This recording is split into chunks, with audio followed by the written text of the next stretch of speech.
విలేకరుల సమావేశం ఏర్పాటు చేసి సరే అనేక రకాలైనటువంటి ఛాలెంజ్లు విసరడం జరిగింది. నేను అందుబాటులో లేను, హైదరాబాద్లో ఉన్నాను కాబట్టి కాస్త ఆలస్యంగా ఈరోజు వచ్చిన వెంటనే ఈ మీడియా సాక్షిగా ఆయన ఇచ్చినటువంటి ఛాలెంజ్లకు అన్నిటికీ సమాధానం చెప్పాలనేటువంటి ఆలోచనతో ఈరోజు ప్రత్యేకించి ఈ సమావేశాన్ని ఏర్పాటు చేయడం జరిగింది. అంటే ఆయన చెప్పాడు ఇరిగేషన్ పనులకు సంబంధించి నేను ఛాలెంజ్ విసురుతున్నా, ఏ విచారణకైనా సిద్ధమని. నేను చెప్పేది సరే, ఏ పుణ్యాన ఇరిగేషన్ అనేటువంటిది దాని మీద నీ ప్రతాపం చూపడం మొదలుపెట్టావో, నీ ఆధీనంలోకి తీసుకున్నావో, ఇరిగేషన్ కార్యాలయంలో జరగకూడనటువంటి అనేక రకాలైనటువంటి సంఘటనలు జరుగుతున్నాయి. నిన్న కూడా ఒక సంఘటన జరిగింది అని చెప్పి అందరూ కూడా దౌర్భాగ్యం ఏంటంటే దాని గురించి అసహ్యంగా మాట్లాడుకునేటువంటి పరిస్థితి. ఇరిగేషన్ శాఖ కార్యాలయం అంటేనే నెల్లూరు జిల్లాలో అసహ్యంగా మాట్లాడుకునేటువంటి పరిస్థితి ఏర్పడింది. నేను సోమిరెడ్డి విసిరినటువంటి ఛాలెంజ్, అన్ని ఛాలెంజ్లు స్వీకరిస్తున్నా, ఏమీ ఇబ్బంది లేదు. వాటికి సంబంధించి తమరు ముందు నీకు నీతి, జాతి, సిగ్గు, శరము, రోషము, పౌరుషం ఇవి ఉండాలి నేను అనుకోవడం లేదు. ఈ మూడు ఉంటే నువ్వు చేయవలసినటువంటి పని ఏంటంటే కూటమి పాలన అధికారంలోకి వచ్చినప్పటి నుంచి సర్వేపల్లి నియోజకవర్గంలో ఎన్ని పనులు జరిగాయి ఆ జాబితా ఏదో నువ్వు తీసుకొచ్చేవాడు కాదు, మీడియాకే ఇవ్వు, నువ్వు తీసుకొచ్చేవాడు కాదు, ప్రతి దాని మీద ఇదిగో ఈ పనులు జరిగాయి అని రైట్ టు ఇన్ఫర్మేషన్ యాక్ట్ కింద మేము అడిగాము. ఇప్పటికే ప్రతి పేజీ మీద సర్టిఫై చేసి ఇవ్వాలి. ఇదిగో ఈ పనులు అని చెప్పి ప్రతి పేజీ మీద పేజీ నెంబర్ వేస్తారు, ప్రతి పేజీ మీద సంతకం పెట్టేవారు. ఆ సంతకం పెట్టివ్వకుండా నువ్వు ఎక్కడైతే పనులు చెయ్యలేదో ఆ పనులకు సంబంధించి వాటిని పక్కన పెట్టేసి నువ్వు అక్కడక్కడ కలిపెట్టినటువంటి పనులు తీసుకొచ్చి ఆ పనులు చూపించేటువంటి పరిస్థితి వచ్చింది. కాబట్టి నువ్వేం మాట్లాడుతున్నావు, నేను 19 కోట్ల పని, ఆ 19 కోట్ల పని చేయలేదు, దానికి సంబంధించి 100 కోట్ల మనిషివా, నీ మనిషి జన్మ, నీది ఒక బ్రతుక. చెప్పింది ఏంది, 18 నెలల్లో నువ్వు ఎంత దొబ్బుతున్నావు అని అడుగుతుంటే దానికి సంబంధించి మొన్న 19 కోట్లు అంటే నువ్వు 100 కోట్ల రూపాయలు తిరిగి ఎప్పటి నుంచి నీ అధికారంలోకి వచ్చినప్పటి నుంచి నువ్వు తిన్నట్టు లెక్కలు తీయమన్నావు. ఆ లెక్కలు తీయమంటే సిగ్గు ఎక్కువ లేకుండా నీకు ఎంతసేపు మొన్న 19 కోట్లు, మొన్న 19 కోట్లు, మొన్న 19 కోట్లు. అసలు నీ మనిషి జన్మేనా, నువ్వు మనిషివేనా, నీకు అర్థమవుతుందా? ఇంతకుముందు సగం పిచ్చోడు అనేవాళ్ళు, నువ్వు ఇప్పుడు పూర్తి పిచ్చోడు అయిపోయావు. అర్థమైంది, నువ్వు వచ్చినప్పటి నుంచి అధికారంలోకి వచ్చినప్పటి నుంచి నువ్వు చేసినటువంటి పనులేంది, నువ్వు నిలబెట్టినటువంటి ఘనకార్యాలు మా దగ్గర లిస్ట్ ఉంది. కాబట్టి నువ్వు వాటిని తీసుకురా, వాటికి సంబంధించినటువంటి దాంట్లో మాట్లాడదాం. ఈ రోజు మేము అడుగుతున్నాం నిన్ను, ఆ పనుల జాబితా ఎక్కడుందో చెప్పమంటే ఆ పనుల జాబితా లేదు. కాబట్టి నువ్వు వచ్చినప్పుడు దాని నుంచి పనుల జాబితా ప్రతి పేజీ మీద సంతకం పెట్టి ఈ రోజు విడుదల చేసేటువంటి ధైర్యం, దమ్ము నీకుందా? ఇస్తే మీడియాకి సంబంధించి దానికి సంబంధించి నువ్వు చెప్పినట్టే మేమేమన్నాం, కనుపూరు కాలువ దగ్గర నువ్వు చేసినటువంటి పనులు పరిశీలించడానికి వస్తానని చెప్పాం. దాంట్లో ఏం తప్పులేదే. నువ్వు నీతిమంతుడు అయితే, నిజాయితీ పరుడు అయితే మేము కనుపూరు కాలువలో నువ్వు జరిగినటువంటి పనులు చూస్తామంటే హౌస్ అరెస్ట్ ఎందుకు చేశారు మమ్మల్ని? నీ అవినీతి భాగవతం బయటపడుతుంది కదా, నీ దొంగతనం, నీ డోలతనం ఈరోజు ప్రజలకు తెలుస్తుందని కదా నువ్వు ఆ రోజు మమ్మల్ని అందరినీ హౌస్ అరెస్ట్ చేయించింది. లేకపోతే కనుపూరు కాలువలో నువ్వు చేసినటువంటి అంత నాణ్యతా ప్రమాణాలు పాటించి నువ్వు పనులు చేస్తుంటే ఆ పనులు చూడటానికి మేము వస్తే నీకు వచ్చినటువంటి నష్టమో అభ్యంతరం ఏందో చెప్పు. దాన్ని పక్కన పెట్టి ఈరోజు లేదు నేను అడ్డు చేశాను, ఇటు చేశాను అని చెప్పి నువ్వు మాట్లాడటం కాదు. కాబట్టి పనుల జాబితా బయటకు తీసుకురా, ఒక 2 ఎక్స్పర్ట్లను పెడదాం. నీ పక్క నుంచి ఒక ఎక్స్పర్ట్ను పెట్టు, మా సైడ్ నుంచి ఒక ఎక్స్పర్ట్ను పెడదాం. దానితో పాటు ఈ రోజు మీడియాని తీసుకెళ్దాం, మనం కూడా పోదాం.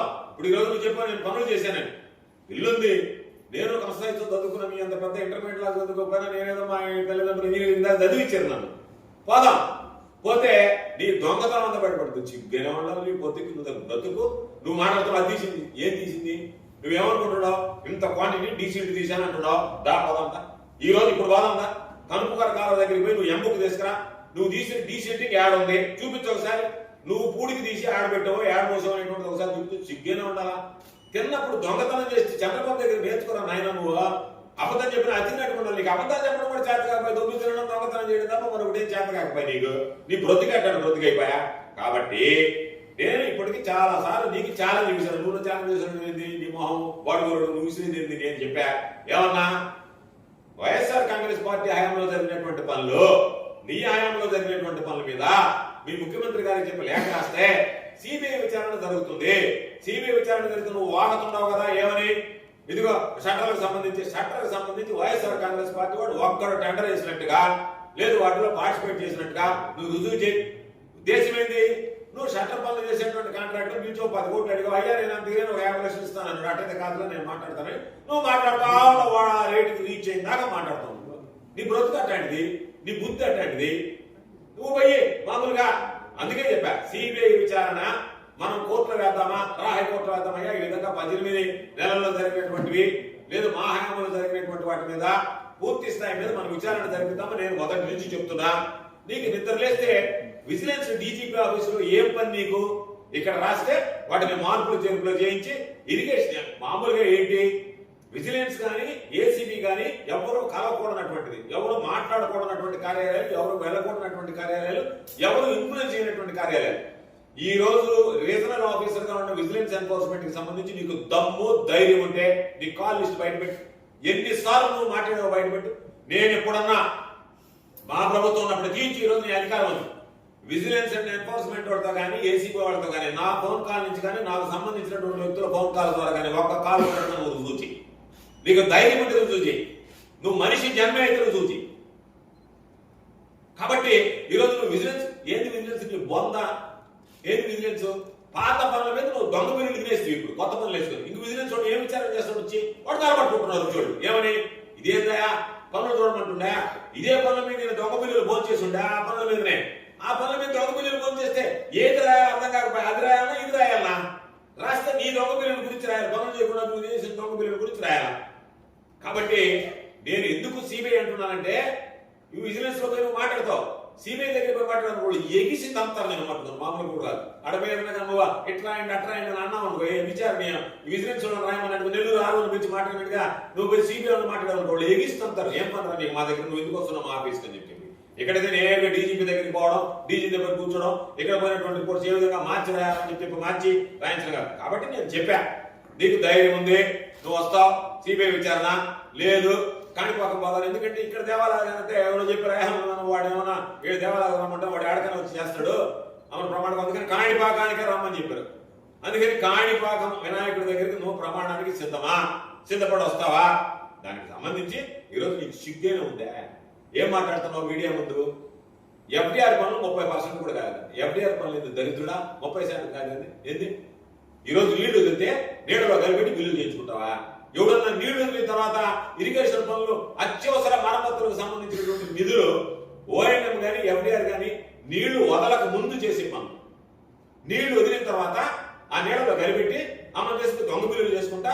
ఇప్పుడు 30% అంటే 70% కూడా సీజన్ అయిపోయి నీళ్లు పూర్తిగా పంట అయిపోయి లోపలంటే ఆ నీళ్లు ఉండగానే బిల్లులు పూర్తి చేస్తాడు. సిగ్గైన వాళ్ళు మాట్లాడుకుంటే నోట్లో వస్తారేమో నన్ను ఏందబ్బా ఇదనేటువంటి సిగ్గుగోడు లేనటువంటి నీది ఒక జన్మ. నువ్వు ఒక మనిషి మాట్లాడడానికి ఈరోజు అందుకని దొంగ బిల్లులు చేసుకుంటే 30% బిల్లులు చేశారు, ఇంకా 70% చేయాలా? 19 కోట్లు 100 కోట్ల 19 కోట్లు కాదు, ఈ దెబ్బలో 19 కోట్లకి వేసావు నువ్వు. ఒక మోంతా తుఫానులో దిత్వాకి ఎంత వేస్తావో మరలా రేపు రాబోయే రోజులు ఎంత వేస్తావో పక్కన పెడితే ఇప్పటి వరకు జరిగినటువంటి దాంట్లో ఎక్కడ పని చేయకుండా కనుపూరు కాలువ పరిస్థితి మధ్యలో ఒక డోజను పంపించి ఈ పక్కకి ఆ పక్క కాలువలో పెడితే వచ్చే నీళ్ళు అయిపోయింది. అమరు చేసిన ఘనకార్యం ఏంది? నీళ్లు సాఫీగా వచ్చే నీళ్ళు ఏదైతే ఉన్నాయో ఆ సాఫీగా వచ్చే నీళ్లు తమరు కలిపెట్టినందువల్ల ఈ పక్క ఆ పక్క అదే కాలువ ఎత్తి బయట వేయాలి. డీసిల్టింగ్ అంటే కాలువలో ఏమీ కాదు. నీకేమన్నా అట్లా నేర్పించారేమో ఇంటర్మీడియట్ లో కాలువలో వేసేసారు డీసిల్టింగ్ అని చెప్పి. కాలువలో ఏది డీసిల్టింగ్ ఎత్తి పక్కకు పోస్తారు.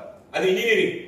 నీకు చెప్పినటువంటి వాడు ఇంటర్మీడియట్ చదువుకున్నాడు దాంట్లో వాడమంటే వాడితో సరిపోతుంది అనుకున్నాను. పని అంటే అది కాదు నాయన. ఎత్తి బయట వేసేది డీసిల్టింగ్ అంటే. అది కూడా తెలియకుండా నువ్వు నేను చేశాను అని చెప్పి కండలేరు దగ్గర అన్నావు. కండలేరు దగ్గర ఎదుగు అయ్యి ఫోటోలు అయ్యా చూడండి 1000 క్యూసెక్కులు నీళ్లు దాని ఫోటోలు చూపించిన 1000 క్యూసెక్కులు నీళ్లు దగ్గర ఒక్క ముందుకు రా ఇందాక అది ఒక పైప్ పోతుంది దానికి కట్టారు ఏది ఊరికే ఆ పైపు నిలబడ్డానికి అవి కూడా కొట్టకపోలేదు. వదిలి 1000 క్యూసెక్కులు చిగ్గేనే ఉండడం కూడా మాట్లాడాలి. చిక్కుంది అసలు నీక అది చూడు. దాన్ని ఇంకొక చూపుతున్నాను ఇంకో ఫోటోలు చూపిస్తాను. ఇవన్నీ ఈ రోజు తీసిన ఫోటోలు అయినా 8/1/2026 దానితో కొలిసింది ఎంత ఉన్నది అది ఆయన తెలియంది. దాంట్లో 1000 క్యూసెక్కులు వదిలేనని చెప్పి బిల్లు చేస్తున్నాం. ఏంది సరే నేను చెప్పాలి కదా నీకు మనం చెప్పా నీకు ఎరగ తీసి నేర్పిస్తానంటే నువ్వు నా మీద కేసు పెట్టావు. అసలు ఏంటి డిశ్చార్జ్ అంటే ఏంది? ఏరియా ఇంటూ వెలాసిటీ డిశ్చార్జ్ అంటే దాని వల్ల ఎంత డిశ్చార్జ్ ఇవ్వాలంటే చదువుకు నీకు చెప్తా నేను చదువుకో. ఎందుకంటే ఇప్పుడు నేర్చుకో. డిశ్చార్జ్ అంటే దాని కూడా ఎంత పోవాలనంటే దానిలో వెళ్ళేటువంటి నీటి ప్రవాహము ఇంటూ దాని యొక్క విడ్త్ డెప్త్ ఏరియా అంటారు. కాలువ యొక్క వెడల్పు లోతుని ఏరియా అంటారు. ఆ ఏరియా ఇంటూ వెలాసిటీని లెక్కేస్తే ఎంత డిశ్చార్జ్ అనేది వస్తుంది. ఆ డిశ్చార్జ్ సంబంధించి ఇప్పుడే ఎంత కిలోమీటర్ తీసుకెళ్తే ఎంత వెలాసిటీతో నీళ్లు ఎంత ప్రవాహం ప్రవహిస్తున్నాయని తెలుసుకోవాలి. దాన్ని కొలిస్తే దాని ఏరియా వస్తుంది. ఆ రెండుని మల్టిప్లై చేస్తే నువ్వు వదిలిన డిశ్చార్జ్ నీ బొంగు నీ భాగవతం నీ అవినీతి బయటపడదు. కాబట్టి నువ్వు ఏదైనా మాట్లాడేశానని చెప్పి గోవర్ధన్ రెడ్డికి ఏం తెలుసులే 500 క్యూసెక్కులు, రైతులకి ఏం తెలుసులే 1000 క్యూసెక్కులు అని చెప్పి నేను బిల్లు చేసుకుంటే పోతుందని చెప్పి అనుకోవడం తప్ప దాన్ని ఎంత ఉంది 200 మీటర్ల లోతు 10 మీటర్ల వెడల్పు ఉంది. దానికి సంబంధించినటువంటి దాంట్లో 200 క్యూసెక్కులు కూడా పోయే పరిస్థితి లేదు. అటువంటిది నువ్వు 500 క్యూసెక్కులు అంట, ఒకసారి 1000 క్యూసెక్కులు ఒకసారి వదిలేడంట. దానికి సంబంధించిన దాంట్లో మాట్లాడడం మొదలుపెట్టి నేను ఏంటో వదిలే దానివల్ల ప్రవాహం తగ్గిపోయింది అది ఇది అని చెప్పి. అందుకని తమరు వేదికల మీద పోలీసులను అడ్డు పెట్టుకుని వాళ్ళతో తిరగడం కాదు. నువ్వు చేసినటువంటి పనులు ఏందనేటువంటిది వస్తే నువ్వు ఎక్కడికి వచ్చినా సరే వాడి గురించి మాట్లాడితే నీ అవినీతి గురించి కథలుగా చెప్పుకునేటువంటి పరిస్థితి ఏర్పడింది. అందుకనే చెప్పాం ఈ మధ్య మేనేజర్ గంగాధర్ రెడ్డి విషయం ఇక్కడే పెట్టి ఫోన్ పే ద్వారా చూపించాం. మొత్తం ఆధారాలతో సహా చూపించాం. గంగాధర్ రెడ్డి కొడుకుది.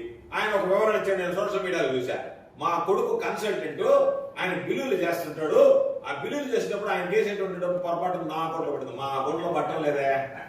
అక్కడ ఎవడు పుణ్యాత్తుడు మా అకౌంట్లో వేయచ్చు కదా, నీ అకౌంట్లోనే. ఆయన చెప్పాడు మా కొడుకు అకౌంట్ లో పడాల్సిన డబ్బులు పొరపాటున నా అకౌంట్ లో కొట్టు, పొరపాటున మా అకౌంట్ రోజు చూసుకుంటున్నావు చెప్పినప్పుడు నుంచి నేను ఏమన్నా పడ్డాయేమో పొరపాటున ఇబ్బందులు ఉన్నాయి పట్టడం లేదా.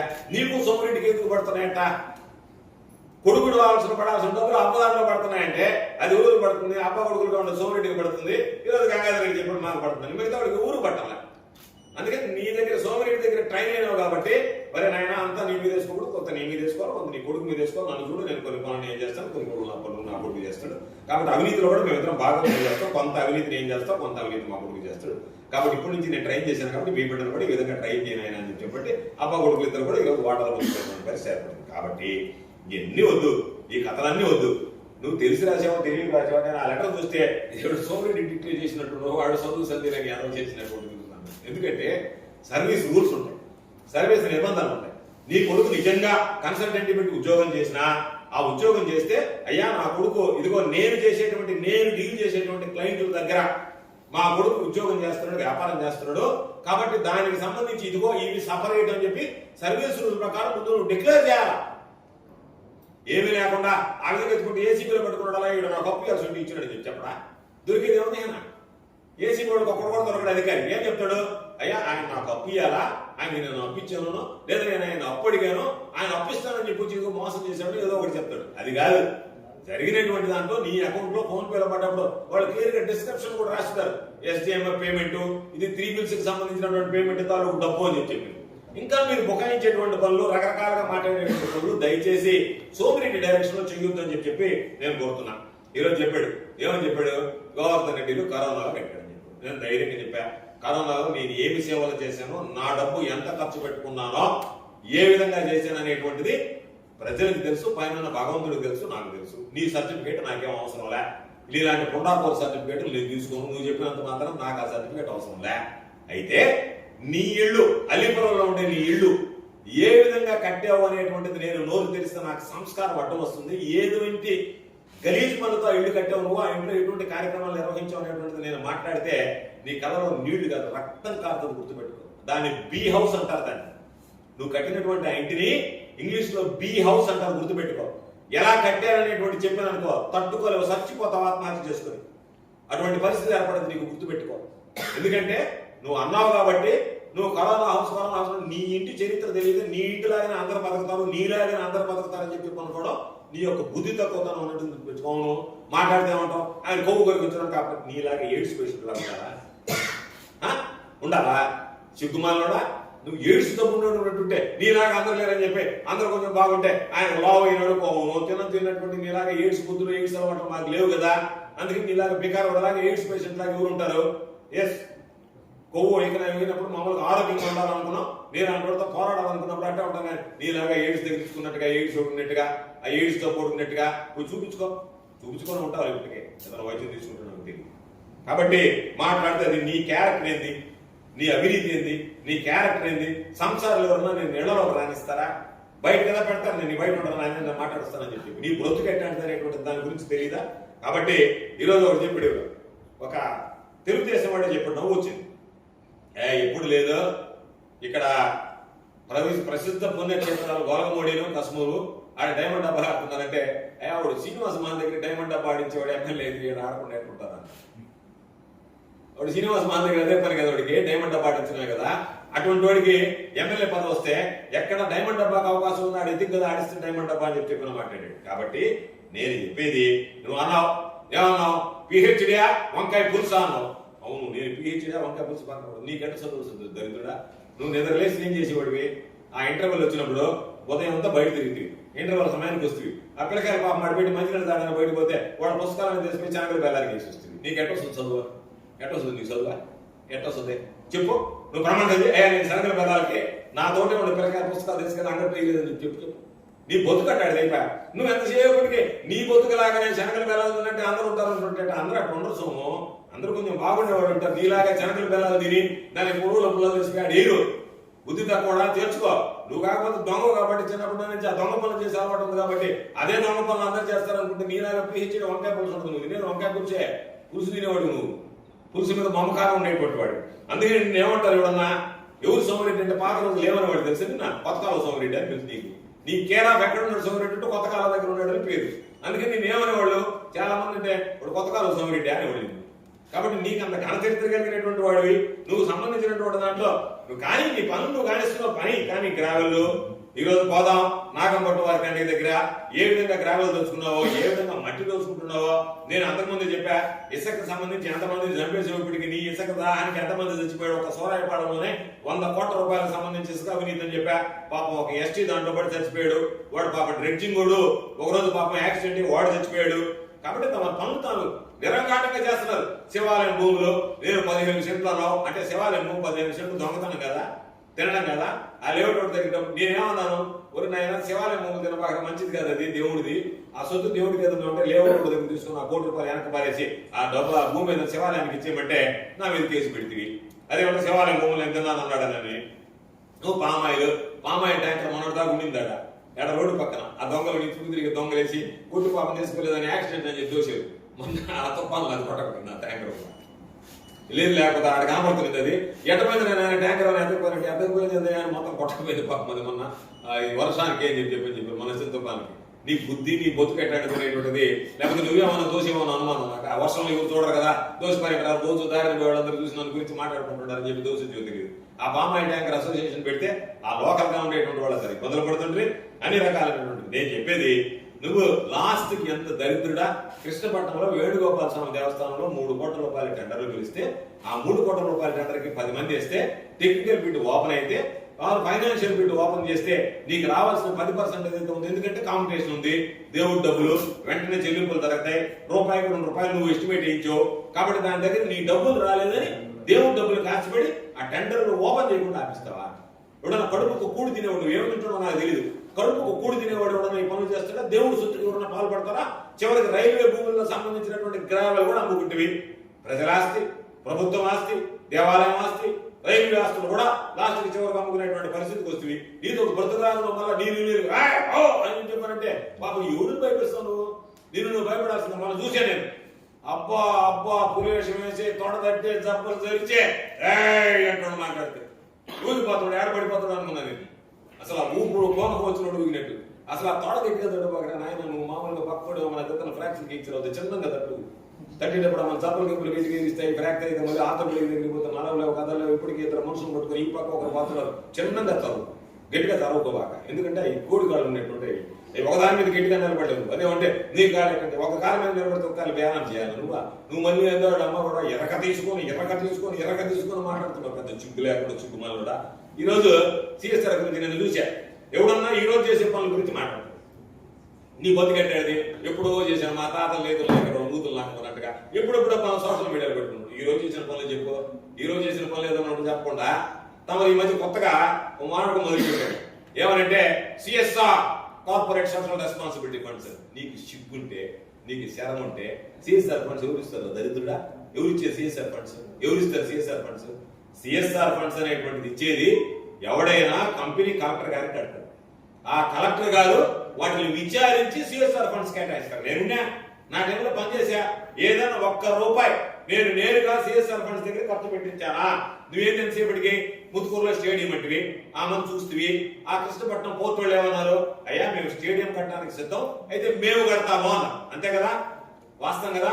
నువ్వేమన్నావు, నువ్వు కట్టేదానికి నీ సిఎస్ఆర్ ఫండ్స్ నాకు తెలియదు, నాకు ఇస్తే మా వాళ్ళు కడతారు సిఎస్ఆర్ ఫండ్స్ అని దాన్ని ఆపేసావు. ముత్తుకూరులో స్టేడియం ఆగిపోయింది, దేనికి ఆగిపోయింది? సిఎస్ఆర్ నీకు అప్పచెప్పలేదు ఆగిపోయిందా కాదా? ఇప్పటికైనా బుద్ధి తెచ్చుకుని నువ్వు చెప్పినటువంటి మాట ప్రకారం ఇప్పుడు మేము ఉన్నాం. మా టైంలో మేము ఆ రోజు ఫిషింగ్ జెట్టి కట్టమన్నాం, ఫిషింగ్ జెట్టి మీరు కట్టండి అని చెప్పాం. పోర్టోడి ఫిషింగ్ జెట్టి కట్టారు, మేము కడతాం లేదే, మాకు టెండర్ ఇవ్వలేదే, మా కాంట్రాక్ట్ ఇవ్వలేదే. మేము అభివృద్ధిని కోరుకున్నాం, అవినీతిని కోరుకోలే, సంపాదన కోరుకోలే అవినీతి ద్వారా. ఈ రోజు నువ్వు ముత్తుకూరులో స్టేడియం పనులు చూసి ఎందుకు ఆగిపోయాయి? నువ్వే నీ నోటితోనే చెప్పావు ఏమని, ముత్తుకూరులో స్టేడియం ప్రారంభిస్తున్నానని. ఆ స్టేడియం దగ్గరికి వచ్చినప్పుడు నువ్వేం చెప్పావు, మేము కడతాము అని పోర్టోడు అన్నాను. నువ్వేమన్నావు, లేదు లేదు ఆ డబ్బులు మాకిస్తే మేము కడతాము అని. నీకు ఇవ్వడానికి వాళ్ళకి ఇష్టం లేదు. అందుకనే సిఎస్ఆర్ అనేటువంటిది కలెక్టర్ని పక్కన పెట్టి వాళ్ళని బెదిరించి బ్లాక్ మెయిల్ చేసి, నేను హాస్పిటల్ ఎవరు కట్టాలా? కలెక్టర్ గారికి నువ్వు గ్రాంట్ ఇవ్వాలి, కలెక్టర్ గారు హాస్పిటల్ కట్టించాలి, ఆయన టెండర్ పిలవాలి, ఆయన టెండర్ పిలిచి దాన్ని పారదర్శకంగా చేస్తే ఈ రోజు ఆ డబ్బులు కూడా సిఎస్ఆర్ అనేటువంటివి కూడా ప్రభుత్వ నిధులతో సమానం. నేరుగా తీసుకొచ్చి నీ ఎమ్మెల్యే ఫండ్ ఉంది, నీకు ఎమ్మెల్యే గ్రాంట్ ఇస్తాడు, నేరుగా ఇచ్చేస్తావా కలెక్టర్ ద్వారా ఇస్తాడా? నియమ నిబంధనలు దేనికి ఉన్నాయి? ఎవడైనా తినేస్తాడని చెప్పింది. అటువంటిది నేరుగా నువ్వు సిఎస్ఆర్ ఫండ్స్ తో బ్రహ్మదేవం దగ్గర హాస్పిటల్ అని చెప్పి 30 కోట్లు 40 కోట్లు అని చెప్పి వాళ్ళ దగ్గర తీసుకుని 5 కోట్లు 10 కోట్లు కూడా ఖర్చు పెట్టకుండా సిఎస్ఆర్ నిధులు కూడా బొక్కడానికి తమ వేసుకున్నటువంటి ప్రణాళిక ఏంటంటే మిగతా వాటిలో సరిపోయింది. ఇప్పుడు కొత్తగా సిఎస్ఆర్ మీద ప్లాన్ చేసాం, వాస్తవమా కాదా? నేను ఆ రోజు సిఎస్ఆర్ లో చాలా పనులు చేసాం, డ్రైన్లు కట్టించాం, ఇరిగేషన్ సంబంధించినటువంటి సిమెంట్ రోడ్స్ వేయించాం, వాటన్నిటికీ సంబంధించి 10% వాటి కంట్రిబ్యూట్ చేస్తే కలెక్టర్ గారికి డిపాజిట్ చేయించాం, కలెక్టర్ గారి ద్వారా ఆ పనులు చేయించాం. ఎవరికన్నా 15,000 రూపాయలు ఎస్టీలకి ఇళ్ళకిస్తే కలెక్టర్ అకౌంట్ లో డిపాజిట్ చేసాం. కలెక్టర్ వెళ్ళి పీడీ హౌసింగ్ వెరిఫై చేయమన్నాడు, ఎవరెవరు కట్టారో వాడు లిస్ట్ ఇవ్వమన్నాడు. లిస్ట్ ఇచ్చిన తర్వాత కలెక్టర్ గారు సంతకం పెట్టించాడు. చెప్పారు మేమిలే, మాకు సంబంధం లే, మేము వాళ్ళ కంపెనీ దగ్గర నేరుగా ఇప్పించలే, నేరుగా వాళ్ళు కట్టాలనుకున్న డబ్బు, మీరు కట్టాలనుకున్న ప్రతి రూపాయి జిల్లా కలెక్టర్ అకౌంట్ లో మీరు వేయండి. జిల్లా కలెక్టర్ అకౌంట్ లో వేస్తే జిల్లా కలెక్టర్ గారు వాటికి సంబంధించి ఏం అవసరాలు గుర్తించిస్తారు. సిఎస్ఆర్ ఉండేది అది, అంతే తప్ప నీ ఇష్ట ప్రకారం నువ్వు భోజనం చేయడానికి కాదు, తమ తినడానికి కాదు డబ్బులు సిఎస్ఆర్ ఉండేది. అది కూడా తెలియకుండా నువ్వు ఏమి తెలియదులే నేను అభివృద్ధి చేస్తున్నానని చెప్పి నువ్వు ఏ విధంగా అవినీతికి పాల్పడుతున్నావు అనేటువంటిది ఈరోజు సిఎస్ఆర్ లో బయటపడుతుంది. నువ్వు చేసేటువంటి అరాచకాలు సిఎస్ఆర్ లో బయటపడుతున్నాయి, నువ్వు పాల్పడుతున్నటువంటి అవినీతి ఈరోజు సిఎస్ఆర్ లో బయటపడుతుంది. కాబట్టి సిఎస్ఆర్ పేరుతో వాళ్ళని బెదిరించి నాకు 30 కోట్లు ఇవ్వండి నేను హాస్పిటల్ కడతానని దాన్ని 4 కోట్లు 5 కోట్లు మిగతా డబ్బులంతా తమకు దిగమెగడానికి తాను మీరు చేసుకున్నటువంటి పథకంలో ఒక భాగం అనేటువంటి కష్టంగా చెప్తారు. ఈరోజు చెప్తున్నాడు, ఎక్కడ చెప్పాడు అవార్డులు వచ్చినాయి. కాయకల్ప అవార్డు అనేటువంటిది గవర్నమెంట్ ఆఫ్ ఇండియా 2015 డిక్లేర్ చేసింది, మీకు రాలే, నీ టైంలో జరగలే. జగన్మోహన్ రెడ్డి గారి ముఖ్యమంత్రి అయిన తర్వాత 0 వేకెన్సీ పాలసీ తీసుకొచ్చి అన్ని పూర్తిగా వాటికి సంబంధించినటువంటి అవసరాలన్నీ తీర్చి మందులు తీసుకొచ్చి అక్కడ పెట్టి డాక్టర్లు నియమించి సపోర్టింగ్ స్టాఫ్ ఇచ్చి క్లీన్లీనెస్ మెయింటెనెన్స్ కోసం కాంట్రాక్ట్ పిలిపించి వాటన్నింటినీ ఒక స్ట్రీమ్ లైన్ అడ్మినిస్ట్రేషన్ చేసిన తర్వాత 5 సార్లు వచ్చింది. నేను ఎమ్మెల్యేగా ఉన్నప్పుడు వైఎస్ఆర్ కాంగ్రెస్ పార్టీ అధికారంలో ఉన్నప్పుడు కాయకల్ప అనేటువంటి గవర్నమెంట్ది 3 సార్లు జిల్లాలోనే ఫస్ట్ అవార్డు వచ్చింది పొదలకూరు సిహెచ్సి. నీకు తెలియకపోతే తెలుసుకొని మాట్లాడు. ఎవడో చెప్పగా నేరుగా బతికిచ్చేది 5 వచ్చింది 5 వచ్చింది. నువ్వు అర్థ చదువు కూడా లేదు, నీకు చదువు సంధ్య లేని ఎట్లుంటే ఎవడన్నా రాసిచ్చే చదివేవాడు కూడుకొని మళ్ళీ దాన్ని మళ్ళీ పక్కన అడగాలి సిగ్గు అని. ఏమన్నా కరెక్టేనా? నీకు మెడ నిలవదా, సరిగ్గా చెయ్యి నీకు నిలవదా, మెడ నిలవదా, కాడు నిలవదా, నడువు నిలవదా? నీకు దేనికి నడువు అందులో బెల్ట్ పెట్టి చెవులు అందులో ఇది పెడితే ఏది చెవుడికే కృష్ణ. మళ్ళీ నువ్వు చూస్తుంటేమో నీకు వినపడదు బాగా సరిగ్గా వాడు చెప్పేది. ఆ చెవిటి మిషన్ సరిగ్గా పనిచేయలేదు అనుకో, దానికి బ్యాటరీ అయిపోయింది అనుకో, వాడు ఏదో చెప్తూ నువ్వేదో మాట్లాడతాడు. తెలుసుకొని మాట్లాడు. నువ్వేదో ఇప్పుడో వచ్చినట్టుగా అడుగు. నేను చెప్తున్నా, కాయకల్ప అవార్డు అనేటువంటిది నేను ఎమ్మెల్యేగా ఉన్నప్పుడు వచ్చిందా లేదా పొదలకూరు సెంటర్కి, దానికి సంబంధించి నేను అది చేశాను నేను ఇచ్చేసాను. ఇవేం చేసింది? కోవిడ్ లాంటి విషయంలో 148 మంది ప్రాణాంతకంలో ఉంటే పొదలకూరు హాస్పిటల్ ని ఆ రోజు కలెక్టర్ గారితో మాట్లాడి పూర్తిగా దాన్ని కోవిడ్ హాస్పిటల్ కింద మార్చి వెంకటాచలంలో డయాలసిస్ అన్ని ఏర్పాటు చేసి వెంకటాచలంకి రెఫర్డ్ పేషెంట్స్ తీసుకొచ్చి అక్కడ ఓన్లీ కోవిడ్ పేషెంట్స్ పెడితే 148 మందికి అవసరమైనటువంటి ఆసిలేటర్స్ దగ్గర నుంచి ప్రతి ఒక్కటి ఆ రోజు పాపం దాతల దగ్గర నుంచి తీసుకొచ్చి ఈ రోజు ఇది కావాలి అంటే ఎవరినో ఒకరు అడిగాం. ఆ 148 మందికి వాళ్ళకి సంబంధించినటువంటి అటెండర్లకి ఉచితంగా భోజనం ఏర్పాటు చేయించాం. బాధ్యత నువ్వు నిద్రలేస్తా సోషల్ మీడియాలో నేను ఇది చేసినా నేను అది చేసినా అని చెప్పుకున్నాను. నీ బాధ్యతను నిర్వర్తిస్తే దాన్ని పబ్లిసిటీ చేసుకోవడం, లేనిపోయిన పబ్లిసిటీ చేసుకోవడం, అవినీతి సంపాదన ఎక్కడ బయటపడుతుందని చెప్పి దానికి ఇంకో రకమైనటువంటి కవరింగ్ ఇవ్వడం, ఇవన్నీ కరెక్ట్ కాదు. కాబట్టి నువ్వు వేసినటువంటి ప్రతి ఛాలెంజ్ స్వీకరించడానికి సిద్ధంగా ఉన్నా. ఇరిగేషన్ పనుల్లో మూటికి ముమ్మాటికి నువ్వు అవినీతి పరుడివే, అన్ని విషయాలు నువ్వు దోచుకుంటున్నావు. కాబట్టి నీకు 3 ఆప్షన్లు, 3 ఛాలెంజ్లు విసురుతున్నా. సిబిఐ విచారణకు నువ్వు సిద్ధమా? సిబిఐ విచారణకు నువ్వు రాగలవా? సిబిఐ విచారణ ఎదుర్కొనే ధైర్యం ఉందా? నా మీద నువ్వు పెట్టినటువంటి కేసులకి ముఖ్యమంత్రికి లెటర్ రాశా, ముఖ్యమంత్రి స్పందించిన, ముఖ్యమంత్రి లెటర్లోనే రాశా. కృష్ణకాంత్ అనేటువంటి వాడు ఎస్పీగా ఉన్నప్పుడు ఆ వ్యక్తి నా మీద తప్పుడు కేసులు పెట్టాడు. కాబట్టి నీకు నీ ప్రమేయంతో లేకపోతే నువ్వు సిబిఐ విచారణ చేయి. నీ ప్రమేయం ఉందంటే చించి పుట్టలో వేసేమన్నా చించి పుట్టలో వేసేసాడు, ఎందుకంటే ప్రమేయం ఉంది కాబట్టి నేను హైకోర్టుకి వెళ్ళా సిబిఐ విచారణ చేయమని చెప్పి. ఆ ధైర్యం దమ్ము ఉన్నటువంటి వాడిని నేను. నీకు దమ్ము ధైర్యం ఉంటే నువ్వు ముఖ్యమంత్రి అడిగి మీ ప్రభుత్వం ఉంది కాబట్టి రేపు పెట్టించి అయ్యా ఆయన హయాంలో జరిగినటువంటి పనులు, నా హయాంలో జరిగినటువంటి పనులు రెంటి మీద సిబిఐ విచారణ చేయమని చెప్తే వాస్తవాలు బయటపడతాయి. నీ రొంగు ఏంటనేటువంటిది కూడా జనాలకు అర్థమవుతుంది. కాబట్టి నువ్వు సిబిఐ విచారణకు సిద్ధమవుతావా? లేదు కాణిపాకం దగ్గరకు వచ్చి ప్రమాణం ఎవడో చెప్తాను నేను చేస్తాను. నువ్వు తింటే వాడికెట్టారు కదా, నువ్వు తింటే నీకే అరగద్ది, వాడికెట్టారు కదా. వాడు తీసుకొచ్చి నేను చేస్తాను. నువ్వేం సంబంధం అంటే నేను తీసుకునేదని ప్రమాణం చేస్తానంట. ఆయన తీసుకునేది సోమిరెడ్డి అని అంటుంటే నాకు సంబంధం అని చెప్పి వాడు తిన్నారా ఆయన అంటుంటే నేను చేస్తా ప్రమాణం అని చెప్పి ఇంకొకటి వచ్చినట్టు ఎట్ట వస్తాడు? నువ్వు తినేది నీకు అరగద్దా? నీకు ఆకలిస్తే నువ్వు తినాలనా? నువ్వు ఆకలిస్తే వేరే వాడు తినాలని చెప్పి ప్రమాణం చేస్తాడు. ఎక్కడ ఉందా పద్ధతి? ఎప్పుడు నాకు జరిగిందా? బుద్ధైనా ఉండాలి, సిగ్గైనా ఉండాలి మాట్లాడడానికి. కాబట్టి నువ్వు సిబిఐ విచారణకు సిద్ధపడతావా? లేదు ప్రమాణానికి కానిపోకపోదాం, ప్రమాణానికి సిద్ధమా? ఇప్పటికే చాలా సార్లు పిలిచా. మూడోది ఈ 2 నవలు కదన్నావా? దా పదం ఇద్దరం లైట్ డిటెక్టర్ టెస్ట్ చేద్దాం, మీడియాను పెడదాం, మన ఇద్దరం పోదాం, మన ఇద్దరికి లైట్ డిటెక్టర్ పరీక్షలు మీడియా సమక్షంలో చేయించేస్తే ఎవడు అవినీతి పనులని తేలిపారు. కాబట్టి నేను లైట్ డిటెక్టర్ పరీక్షలకు సిద్ధంగా ఉన్నా. నువ్వే సమయము, తేదీ, వేదిక ఖరారు చేస్తే నేరుగా మీడియాకి పెట్టేసి మీడియా ద్వారా ఈ 3లో దేనికైనా లైట్ డిటెక్టర్ సిద్ధమా, సిబిఐ విచారణకు సిద్ధమా, లేదనుకుంటే నువ్వు కాణిపాకంలో ప్రమాణానికి సిద్ధమా? కాబట్టి నువ్వు విసిరినటువంటి అన్ని ఛాలెంజ్లు స్వీకరించినా నీకు 3 రకాలైనటువంటి ఆప్షన్స్ ఇచ్చిన. నువ్వు ఎంతసేపటికి ఆప్షన్ చెప్పాలా? ఛాలెంజ్ చేస్తావు. ఏమని ఛాలెంజ్ చేస్తావు? ఏ ఛాలెంజ్ చేసింది నీ మొహం? నువ్వు ఛాలెంజ్ చేసింది ఇదిగో నేను చెప్తున్నా ఛాలెంజ్ కాదు. ఇదిగో 3 పద్ధతులు. సిబిఐ విచారణకు పోదామా, లేదనుకుంటే లైట్ డిటెక్టర్ టెస్ట్కి సిద్ధమా, కాణిపాకం దగ్గర ప్రమాణంగా ఏదైనటువంటి నువ్వు చెప్పి సమయము, తేదీ, వాడు చేస్తాడు, ఈడు చేస్తాడు. నువ్వు తినింది నువ్వు, చెప్పేది నేను, చేస్తే నువ్వు చేయాలా లేకపోతే నేను చేయాలి. కానీ నా తరఫున కూడా నీ తరఫున కూడా చేయడం కాదు. ఎప్పుడైనా తప్పు చేసినామని చెప్పి ఆరోపణలు ఎదుర్కొన్నప్పుడు దానికి సంబంధించినటువంటి ఆప్షన్స్ ఏదైతే ఉన్నాయో ఏ ఆప్షన్కైనా నేను సిద్ధమనేటప్పుడు నీకు దమ్ము ధైర్యం ఉంటే ఆ ఆప్షన్కి సిద్ధపడరా.